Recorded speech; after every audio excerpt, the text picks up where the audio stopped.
Hermanos queridos, que alguien me recuerde de qué hablamos el sábado pasado, por favor. Uy, cuántos machetes. Eso te gustó, ¿no es cierto? Y vos no estuviste presente, hermano. Entonces, ¿qué queda para los hermanos que estuvieron presentes? ¿Tienen que dar toda la lección? Bueno, importante que hagamos un breve repaso, ¿no? De que tengamos claro la idea y el concepto principal de lo que vimos, que es la conversión, que comenzamos a ver, ¿no? Y bueno, allí el hermano mencionaba la diferencia del convertido y el convencido y el convertido. Realmente por ahí lo tomamos en broma, pero es algo real y triste muchas veces de que por ahí no nos damos cuenta o no nos queremos dar cuenta de ciertos detalles y realmente la palabra nos exhorta y nos anima a obedecerla. Entendamos que en la conversión sí o sí tiene que estar la fe y el arrepentimiento presente, ¿no? Esa palabra metanoia, que es la palabra griega que es arrepentimiento, que sabemos que es arrepentimiento, cambio de mentalidad. Cuando hay cambio de la mentalidad de la persona porque se convirtió, hay cambio en sus acciones, hay cambio en su forma exterior, porque hubo un cambio en su interior, ¿no? Simplemente eso, sacaba el machete por las dudas, porque por ahí nos olvidamos. Bueno, vamos a continuar hoy con el tema, hermanos queridos. Damos gracias al Señor por poder seguir estudiando la palabra de Dios. Los invito rápidamente que vayamos a Jeremías, en el Antiguo Testamento, Jeremías 8:6.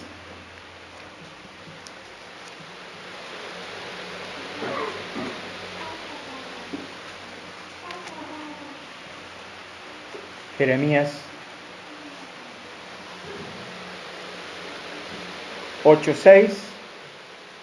Hoy no lo hablé antes de empezar la reunión cuando estuvimos allí orando los varones, pero me olvidé de decirle, pero estén atentos por favor, Daniel, Maico, Samuel y José, para cuando haya algún versículo que leer, que yo les pida que lean, son ustedes los encargados de leer, vayan rotando, no lee el mismo, por favor, y bueno, vamos a ir haciendo rotar. Jeremías 8:6, Daniel, si lo tiene, por favor. Escuché y oí. No hablan rectamente. No hay hombre que se arrepienta de su mal diciendo, ¿qué he hecho? Cada cual se volvió a su propia carrera como caballo que arremete con ímpetu a la batalla. Muchas gracias, hermano. Dice el profeta, escucho sus conversaciones y no oigo una sola palabra de verdad. ¿Hay alguien que esté apenado por haber hecho lo malo? ¿Hay alguien que diga, qué cosa tan terrible he hecho? No. Todos corren por el camino del pecado tan veloces como galopa un caballo a la batalla. Así definía el profeta guiado por Jehová, guiado por Dios, la condición espiritual del pueblo de Israel.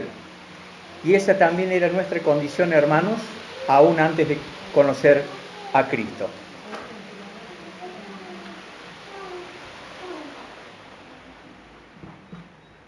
Aquí este versículo es para ayudarnos a reflexionar. Yo les invito a que comencemos con una reflexión. Hemos leído este versículo y podemos ver que cuando una persona cae o se percata de que en su vida espiritual va por mal camino, que va mal encaminada, la reacción sensata, la reacción consciente, coherente, sería levantarse de esa caída, ¿verdad?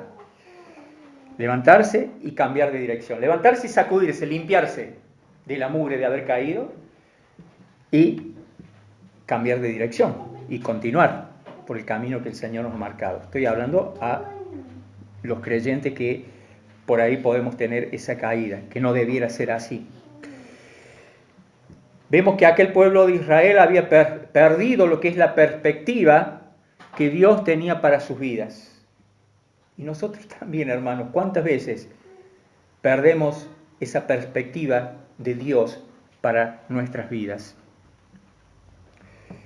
El pueblo de Israel a lo largo del Antiguo Testamento, y como también lo remarcan y lo vuelven a citar varios versículos del Nuevo Testamento, vemos que el pueblo de Israel, una de las cosas que hacía, aparte de pecar así periódicamente, era que minimizaba su pecado. Minimizaba su pecado. Nosotros también muchas veces queremos minimizar nuestro pecado. Que el Señor verdaderamente nos ayude a comenzar a disfrutar de esta reunión y de esta enseñanza examinándonos, reflexionando. ¿Existe en mi vida algunos indicadores de que hemos caído, que estamos en caída, que vamos en bajada, que nos estamos saliendo del camino del bien? Siempre el Señor nos va a presentar indicadores en nuestra vida a través de su palabra. Si es el caso de algunos de los que estamos aquí, la pregunta es, ¿qué estamos haciendo para volver a la senda de la verdad? ¿Qué estamos haciendo para reencaminarnos y reencauzarnos y volver al buen camino del Señor Jesucristo? Que podamos reflexionar y verdaderamente reencaminarnos. Y si vemos que vamos en bajada y que es muy posible que resbalemos y caigamos, el Señor en esta noche te dice que Él está contigo, Él está conmigo. Y Él quiere que no caigamos, porque Él no quiere que nos golpeemos y suframos y nos lastimemos. Él después nos va a limpiar, pero Él no quiere que caigamos, nos quiere librar del dolor. Tomémonos más fuerte de la mano de Dios. Les invito que, para continuar, veamos un paralelismo que hay. Lo que es arrepentimiento y lo que es conversión. Hoy el título de la enseñanza está relacionado y es la continuidad de lo que es la conversión, pero el título en sí es conversión igual a arrepentimiento. Estuve pensando toda una semana qué título poner. Me rompí la cabeza, pero bueno. El paralelismo entre arrepentimiento y conversión. Arrepentimiento significa cambio en mi forma de vivir, en mi forma de pensar, en mi forma de decidir. Conversión es regresar. Si me he arrepentido, por ende me he convertido porque he creído en Cristo, la conversión me ayuda a regresar. Regreso de donde estaba perdido al camino de la verdad. Regreso a la posición que Cristo me pone en Él. ¿Por qué? Porque soy restaurado y soy hecho de nuevo por la gracia de Dios. Quita mi corazón de piedra, mi corazón duro. El Señor, en el momento que creí, quitó ese corazón de piedra y puso un corazón de carne, un corazón blando. Arrepentimiento produce transformación. Y acá me quiero detener un poquito. Arrepentimiento produce transformación. En la conversión es restauración. Fíjense ustedes que un mueble que está viejo, por ejemplo, que está afectado por los años, por tal vez el maltrato, cuando es restaurado se saca las impurezas, se corrige todo lo deficiente y se lo lija muchas veces, ¿sí? Y bueno, y se pasan, yo no soy carpintero, en este momento no recuerdo los elementos, pero garlopa puede ser, se pasan los elementos necesarios, el cepillo si es necesario, vos José, ¿sabes? Y para dejarlo bonito. Bueno, en el caso nuestro, también hermanos, en el caso nuestro también somos restaurados en el momento que nos arrepentimos, nos convertimos al Señor. Decía que me quería detener en la palabra transformación. Si hay arrepentimiento y transformación. Una persona que se arrepintió de verdad no va a seguir lo mismo que antes. Una persona que dice, yo recibí a Cristo, soy cristiano. ¿Les habrá pasado que encontraron un cristiano, una persona y hablan y nos conocemos? Sí, yo soy cristiano. ¡Qué bueno! ¡Gloria a Dios! ¿Y dónde te congregas? No, el único problema es que no me reúno. Ya empezamos mal. Bueno, un cristiano sabemos que tiene hambre de la palabra de Dios. Sabemos que un cristiano tiene deseos de reunirse, de compartir con los hermanos, de estar con sus hermanos, con el cuerpo de Cristo, porque es parte de Él, porque se siente parte de Él, porque tiene derecho de pertenencia, sentido de pertenencia, porque es hijo de Dios. Porque el Señor lo sacó del pecado y lo puso en Cristo Jesús y está en la nueva familia. Por eso cuando dice la palabra que somos bautizados por el Espíritu Santo, no es que pasa nada raro como por allí algunas otras corrientes mal enseñan. No, el que somos bautizados es que somos introducidos, porque bautizar es sumergir. Somos sumergidos por el Espíritu Santo en la familia de Dios, en la familia de Cristo. Transformación siempre está relacionado con la palabra metamorfosis. ¿Y qué es la metamorfosis? La metamorfosis es la transformación que experimentan determinados animales en su desarrollo biológico y que afecta no solo su forma, su apariencia, sino también sus funciones y su modo de vida. Entonces nosotros se tiene que llevar a cabo, se tiene que producir esa metamorfosis. Así como los animalitos, tiene que haber transformación, tiene que haber cambio en mi vida.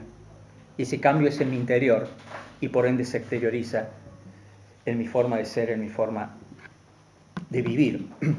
Hermanos, gloria a Dios y todos los que estamos aquí experimentamos un arrepentimiento genuino, un arrepentimiento verdadero, porque claro que sí, que somos hijos de Dios y eso ha pasado. El habernos convertido a Cristo significa que, como decíamos, arrepentirse es cambiar de dirección. Si hemos cambiado de dirección, ya estamos apartados del pecado. Y debemos estar apartados del pecado, porque al ser hijo de Dios debemos apartarnos del pecado. Y eso significa que si estoy apartado del pecado, estoy más cerca de Dios. Estoy más cerca de Dios. El hijo de Dios debe estar bien cerca de su Padre. Proverbios 28:13, un proverbio muy conocido. 28:13, al que le toca, por favor. El que encubre sus pecados no prosperará, mas el que los confiesa y se aparta alcanzará misericordia. Amén. Aquí está hablando a personas que ya son de Dios. Porque una persona que no es de Cristo no va a estar encubriendo su pecado porque su vida está en pecado, porque vive en el pecado, porque está en oscuridad, porque está en muerte espiritual. Pero una persona que ha experimentado el renacimiento, sin lugar a duda que puede pasar de que esté teniendo una vida de dualidad, una doble vida muchas veces. Fíjense lo que dice, el que encubre. Encubre es que mantiene escondido, ¿sí? Mantiene escondido o disimula, encubre. Después dice, el que encubre no prosperará. Prosperará es no crecerá. No crecerá. No será útil. Si una persona que no crece, un hijo de Dios que no crece, es inútil para la iglesia. Y en vez de ser de utilidad pasa a ser una carga.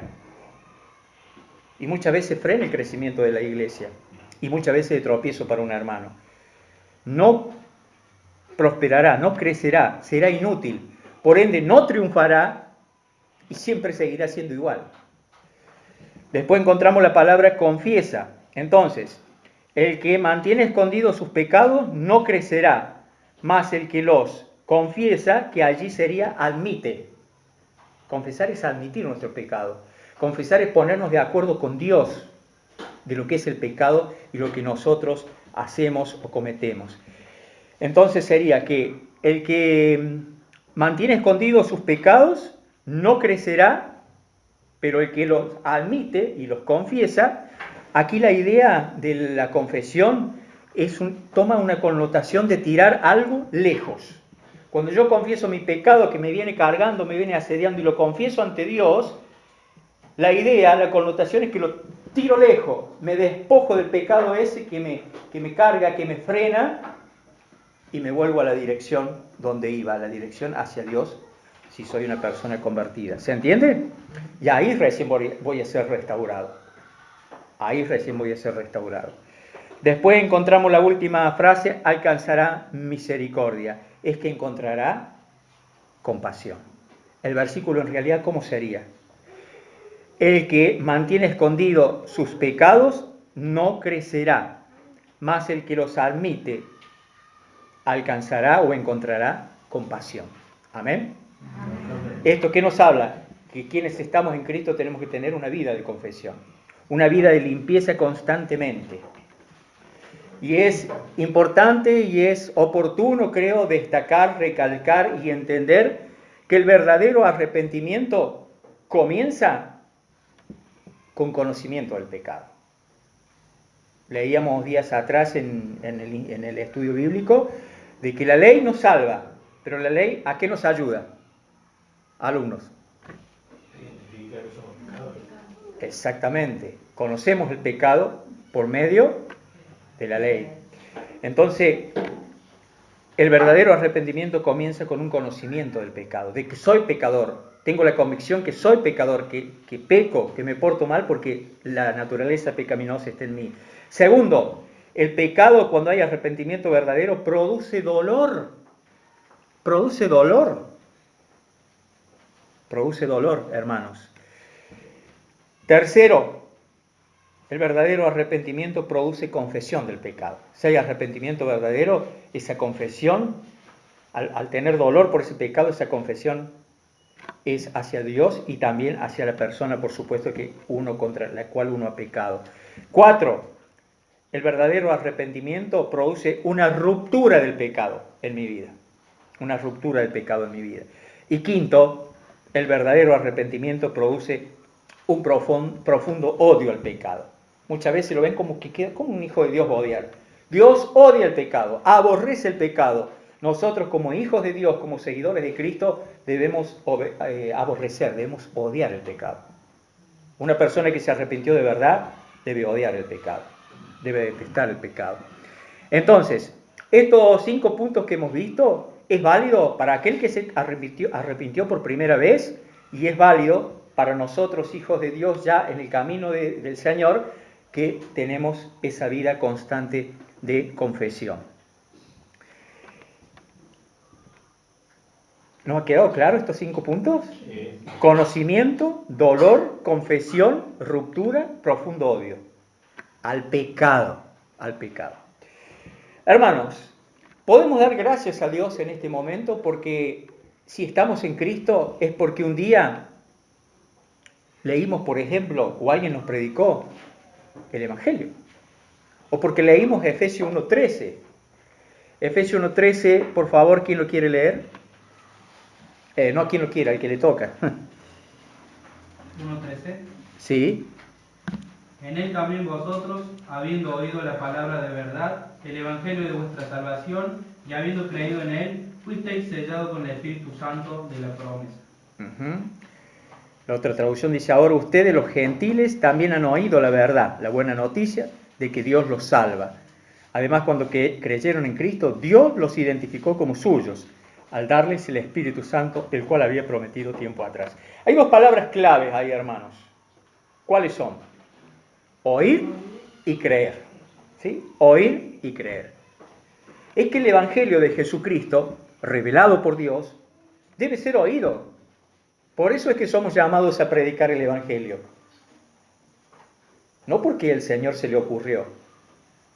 La Gran Comisión, sin lugar a duda, y lo sabemos, tiene un profundo significado y una profunda utilidad. Eso nos lleva a reproducirnos como hijos de Dios. Las personas necesitan oír el Evangelio. Ellos tal vez no lo saben, hasta lo rechazan, pero necesitan oír el Evangelio como lo necesitábamos nosotros. Entonces, hermanos, el oír el Evangelio, dice la palabra de Dios, que dice en Romanos 10:17, así que la fe es por el oír y el oír por la palabra de Dios. La fe, hermanos, viene por oír la palabra de Dios, o el Evangelio en este caso, la buena noticia acerca de Cristo. Debemos compartir la palabra, debemos predicar el Evangelio. Debe ser oído. Pero también dice que debe ser creído. Y Juan 1:12 lo dice claramente. Mas a todos los que le recibieron, a los que creen en su nombre, les dio potestad de ser hechos hijos de Dios. Hermanos, esto también, medio así de paso, pero nos insta que si nosotros una vez oímos y creímos porque oímos el Evangelio, somos llamados. No si queremos, no si estamos de acuerdo, no si nuestra opinión coincide con la de Dios. Es un mandato. Es la gran comisión. Predicar el Evangelio y hacer discípulos, ¿sí? Y bautizarlos en el nombre del Señor. Hermanos queridos, estamos hablando de la conversión y estamos hablando de esta palabra tan importante que es el arrepentimiento. Ahora me pregunto yo, y me lo debo preguntar y vos te lo dejé preguntar porque lo tenés que tener bien claro, ¿quiénes necesitan arrepentirse? Comenzamos la ronda de nuevo. Efesios 4, 17 y 18, por favor. Efesios 4, 17 y 18. Efesios 4, 17 y 18. Esto, pues, digo y requiero en el Señor, que ya no andéis como los otros gentiles, que andan en la vanidad de su mente, teniendo el entendimiento entenebrecido, ajenos de la vida de Dios por la ignorancia que en ellos hay, por la dureza de su corazón. Amén. En otras palabras, dice el apóstol, con la autoridad del Señor digo lo siguiente, ya no vivan como los que no conocen a Dios, porque ellos están irremediablemente confundidos. Tienen la mente llena de oscuridad, vagan lejos de la vida que Dios ofrece, porque cerraron la mente y endurecieron el corazón hacia Él. La otra cita, vamos teniendo presente, ¿no? Por favor, síganme, vayan teniendo presente el contenido y la idea principal de estos versículos. Colosenses 1:21, por favor, al que le toca.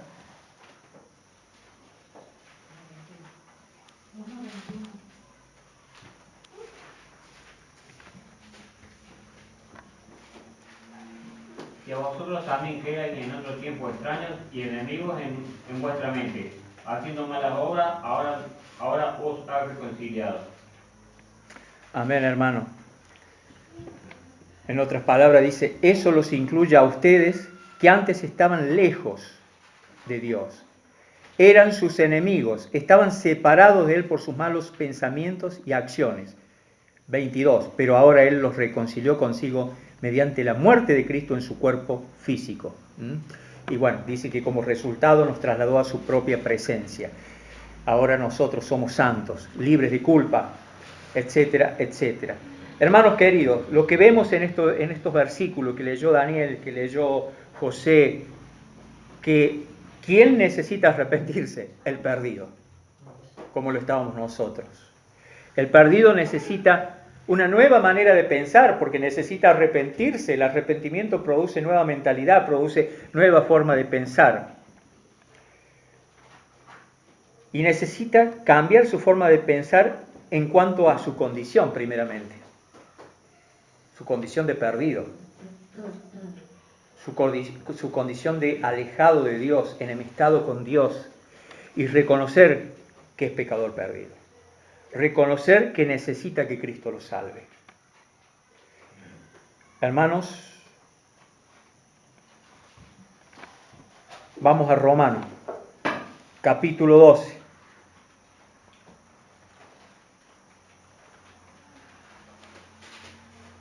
Uno y 2, por favor. ¿A quién le corresponde? Así que, hermanos, os ruego por las misericordias de Dios que presentéis vuestros cuerpos en sacrificio vivo, santo, agradable a Dios, que es vuestro culto racional. No os conforméis a este siglo, sino transformaos por medio de la renovación de vuestro entendimiento, para que comprobéis cuál sea la buena voluntad de Dios, agradable y perfecta. Amén. ¿Vieron ustedes lo que dice el apóstol guiado por el Espíritu de Dios? Por lo tanto, amados hermanos, les ruego, dice, que entreguen su cuerpo a Dios por todo lo que Él ha hecho a favor de ustedes. Que sea un sacrificio vivo y santo, la clase de sacrificio que a Él le agrada. Esa es la verdadera forma de adorarlo. No imiten las conductas ni las costumbres de este mundo, más bien dejen que Dios los transforme en personas nuevas al cambiarles la manera de pensar. Entonces aprenderán a conocer la voluntad de Dios para ustedes, la cual es buena, agradable y perfecta. La otra cita es de Efesios 4, 22 y 23.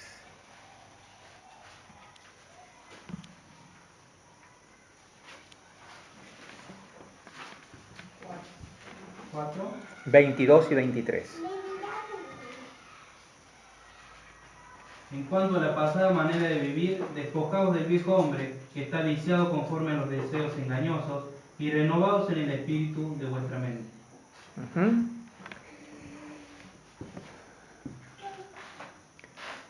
La otra traducción, también como la Reina Valera, por supuesto, muy cercanos al original, dice: desháganse de su vieja naturaleza pecaminosa y de su antigua manera de vivir que está corrompida por la sensualidad y el engaño. En cambio, dejen que el Espíritu les renueve los pensamientos y las actitudes. Una persona no puede cambiar la mentalidad de otra. Puede influir, pero no cambiar, no transformar.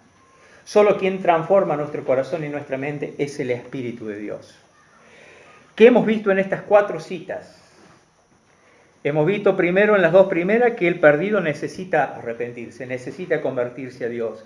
Y en estas últimas 2 hemos visto que el salvado, nosotros, los salvados, necesitamos cada día seguir renovando nuestra mente. Los creyentes, hermanos, hemos comenzado el momento que creímos un nuevo proceso, una nueva etapa en nuestra vida, un nuevo proceso de santificación. Y esa santificación implica la transformación de nuestra manera de pensar. Esta transformación, hermanos, es un proceso que termina solamente cuando el Señor nos lleve a su presencia. No podemos decir: ya me convertí a Cristo, estoy seguro en Él, y no seguir capacitándome, no seguir estudiando la palabra, no seguir asistiendo a los estudios bíblicos, no asistiendo a la iglesia porque yo soy salvo. Esa no es una reacción de un hijo de Dios. Un hijo de Dios quiere cada día conocerlo más a su Padre, y la forma de conocerlo es a través de su palabra, a través de la oración, a través de pasar tiempo a solas con Él. Hemos visto, hermanos, aquí que el arrepentimiento lo debemos tener muy presente en nuestras vidas. Nos arrepentimos del momento que creímos y entregamos nuestro corazón, nuestra vida al Señor, pero lo debemos tener presente el arrepentimiento cada día para llevar a cabo nuestra limpieza y estar a cuentas con el Señor y estar en comunión con Él. Cada día, hermanos, debemos arrepentirnos. Cada día. Cuenta un testimonio por qué, sin lugar a duda, el Señor me guió a compartir este tema, que yo sé que muchos de ustedes lo tienen más que claro y la mayoría lo tienen más que claro. Gloria a Dios por eso. Pero hay un testimonio de un gran siervo de Dios que dice que él creció, obvio, con su padre, con su madre, en el campo, en Estados Unidos, y tenían una granja, criaban animales, vivían bien, felices. Y un día su mamá lo lleva a una iglesia cuando comenzó por esos años, por esa época, lo que es esa corriente carismática. Este niño de 8 años, al escuchar la enseñanza, fue impactado por la enseñanza, pero más que todo fueron impactadas sus emociones. Y lloró toda la reunión. A la siguiente reunión le dijeron que lo tenían que bautizar. Lo bautizaron porque le habían dicho que era un hijo de Dios, porque había llorado. Y él nunca entendió qué era lo que pasaba. Ni entendía por qué había llorado, ni entendía por qué lo estaban bautizando. Pasaron los años, un día estaba trabajando en el campo con su padre, estaban arreglando una cerca, estaban espalda a espalda, en una parte, su padre en otra parte, y de golpe escucho de repente un grito de su padre fuerte, se da vuelta, su padre había caído muerto. Le había dado un paro cardíaco y estaba muerto. A partir de ese momento, a este joven muchacho, 14 años ya, es como que recién le cae la ficha. Se dio cuenta que su padre tenía un hermoso campo, muchas cabezas, dinero, esposa, hijo, pero no tenía nada. Murió y se terminó la vida aquí en la tierra. Y eso lo llevó a reflexionar y a pensar a él de que su vida era miserable. Porque en ese momento había fallecido su papá y es como que él tenía que quedar prácticamente como varón al frente de todo, apoyando a su madre. Y comenzó una etapa en su vida, una etapa de rebeldía. Una etapa de rebeldía para con su madre. Obvio que se bautizó y después siguió yendo un tiempo a la iglesia porque la madre lo llevaba, pero después nunca más pisó una iglesia. Comenzó a estudiar en una universidad en Texas, o Texas, y estudiaba para ser abogado y defender las grandes petroleras del mundo. Y tomaba, bebía mucho. Tenía una vida desordenada, sus amigos no eran los de mejor conducta. Y iba por muy mal camino. Era inteligente, porque tenía buenas notas, le iba bien, pero su vida iba por mal rumbo. Y él no se le salía de su cabeza este pensamiento: soy un miserable. Mi vida no vale nada. ¿Qué hago el día que me muera? ¿Qué va a ser de mí el día que me muera? Y así pasó el tiempo y una noche regresa a su edificio, se mete en su departamento, porque él salía de la facultad y pasaba a trabajar, volvía a veces a las 11 de la noche, 1, 2, 3 de la mañana. Se acuesta, ese día había vuelto más temprano, 1 de la mañana le golpean la puerta, un flacucho, un jovencito de 17, 18 años, temblando, porque este muchacho hacía pesas, practicaba artes marciales, y medio como que cuando vos lo veías te daba cosita, ¿no? Infundía algo de respeto.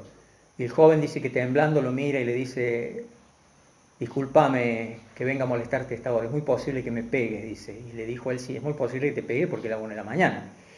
Le dijo: pero hace 2 días que Dios me viene hablando y me viene dando un mensaje para vos. Y no puedo dormir, discúlpame. Jesucristo te ama. Y yo tengo que decírtelo, que Jesucristo te ama, pero que debes reconciliarte con Él, porque eres pecador, porque sin Cristo tienes una vida miserable. Cuando le dijo eso, lo primero que él pensó: ¿será que pienso en voz alta y este muchacho se sube por la ventana y escucha lo que yo digo? Por ahí yo pienso en voz alta y él le escucha. Porque este joven le estaba diciendo lo que él pensaba, que era un miserable sin Cristo en su vida y que necesitaba reconciliarse con Dios. Estuvieron 4 horas hablando. Este joven se fue, él siguió su vida, pero es como que ya empezó a encauzarse su pensamiento de que su vida era miserable y la pregunta de qué iba a ser de él el día que muriera. Hasta que un día él empezó a leer la Biblia, una Biblia que su madre cuando partió para estudiar le puso en su maleta y nunca la había tocado, y empezó a leer Juan 3:16, Primera de Juan 1:9 y varios versículos, Juan 1:12, Juan 14:6. Y dice que va a la facultad al otro día y una joven se acerca, porque tenían grupos de estudio, y una joven le dice: mañana tengo a la noche una fiesta en casa, vos no podés faltar, tenés que estar. Y en ese momento en él se produjo algo que no lo sabe explicar, qué fue lo que pasó, porque él ya ha habido varias fiestas y sabía lo que pasaba en las fiestas. Él ya hacía algunas noches que venía orando a su manera, hablando con Dios. Y cuando la joven le dijo: quiero que vayas a la fiesta, dudó unos minutos, se quedó en silencio y todos lo miraron. Y le dijo: no voy a ir a esa fiesta. ¿Sabes por qué?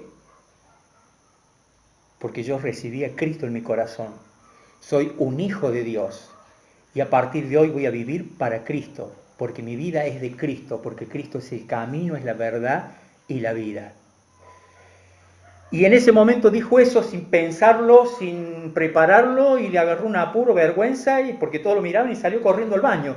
Y en el baño, cuando va al baño, al pasillo de la casa, se choca con una chica, y la chica le dice: ¿a dónde vas? ¿Tan apurado? ¿A dónde vas?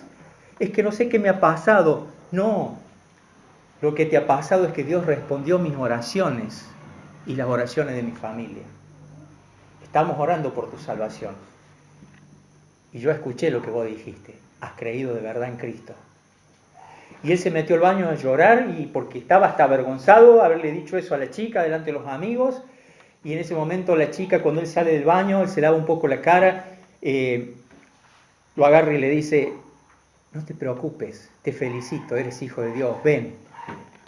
Abandonan el departamento, se van a otro piso, golpean la puerta, sale un hombre, robusto, mal agestado, y le dice ella,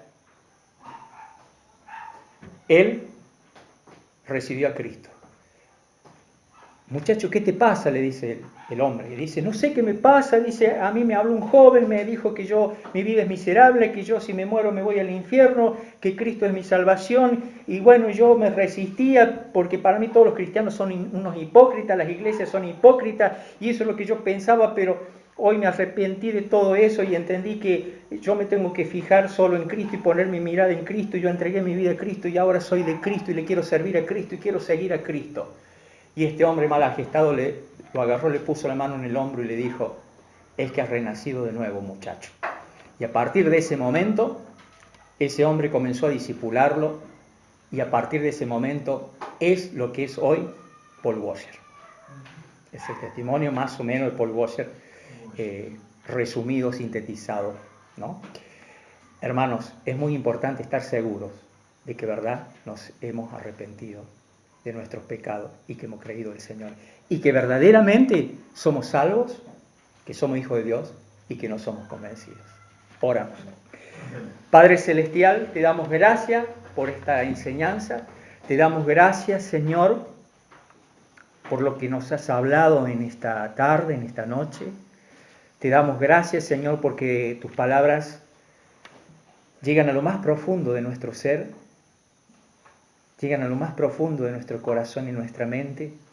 Te damos gracias porque tu palabra es viva, es eficaz. Gracias porque tu palabra es la que nos incrementa nuestra fe en ti cada día, Señor.